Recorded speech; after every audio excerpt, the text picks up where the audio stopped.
এই এসিটির বয়স হয়েছে মাত্র 2 বছর। অলরেডি 2বার গ্যাস দেওয়া হয়ে গিয়েছে। গ্যাস দিলেই 3-4 মাস চলেই আবার গ্যাস শেষ হয়ে যাচ্ছে। এই কারণে স্যার এই বিষয়টি নিয়ে খুবই বিরক্ত, তাই 4-5 মাস হবে এসিটি বন্ধই ফেলে রেখেছেন। ইনডোরের কাভারে প্রচুর ময়লা জমে আছে, যা দেখে মনে হচ্ছে হয়তো অনেক পুরাতন এসি। আউটডোর ইউনিটে এসে আমরা গ্যাসটি চেক করে নিয়েছি, 1 ফোঁটা গ্যাসও এসিতে নেই। এসিটি যেই ভাই ফিটিং করেছেন হয়তো নতুন টেকনিশিয়ান হবে, তবে ভালো করেছেন, চাইলে আরো ভালো করা যেত। এই হচ্ছে পাইপিং এর অবস্থা। ওয়ালের সাথে একটি ক্লামও মারা হয়নি, হালকা বাতাসেও পাইপ লড়ছে। এভাবে পাইপ লড়াচড়া করলে জয়েন্টের গোড়া দিয়ে লিকেজ হওয়ার সম্ভাবনা থাকে। ইনশাল্লাহ আমাদের পক্ষ থেকে পাইপিংটা যতটুকু সম্ভব চেষ্টা করব ঠিক করে দেওয়ার। ইনডোরের জয়েন্ট খোলার জন্য আমাদের টেকনিশিয়ান নেমে গিয়েছে। ইনডোর খুলে নামিয়ে নিয়েছি, মনে মনে যেটা সন্দেহ ছিল সেটাই ঘটেছে। 1/4 জয়েন্টটা খোলা লাগেনি, পাইপ বাতাসে ডুলতে ডুলতে ফ্লাইং ফেটেছিল, হাত দেওয়ার সাথে সাথে খুলে চলে আসছে। যেহেতু 4-5 মাস এসিটি বন্ধ পড়ে আছে, আমরা ইনডোর ইউনিটের লিকেজটাও চেক করে দিব। ইনডোরের সবকিছু পার্ট টু পার্ট খুলে নিয়েছি,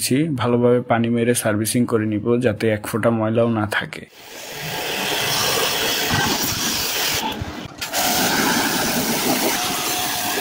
সার্ভিসিং শেষে ইনডোরের কয়েলে 350 PSI প্রেসার দিয়ে পানিতে ডুবিয়ে দিয়েছি। খুবই সূক্ষ্ম সূক্ষ্ম 2টা লিকেজ আছে, আশা করি দেখতেই পাচ্ছেন।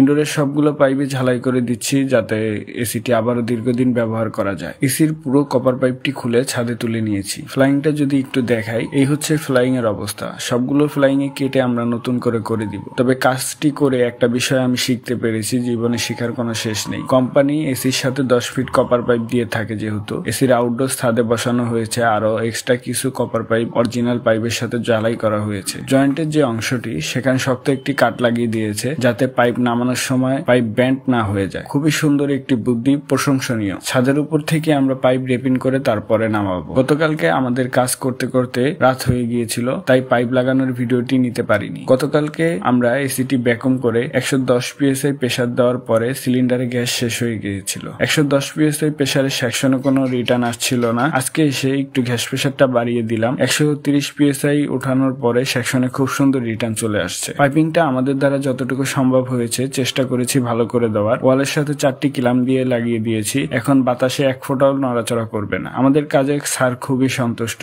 আপনার কাছে আমাদের কাজটি কেমন লাগলো? আপনার মূল্যবান মতামতটি জানিয়ে যাবেন অবশ্যই।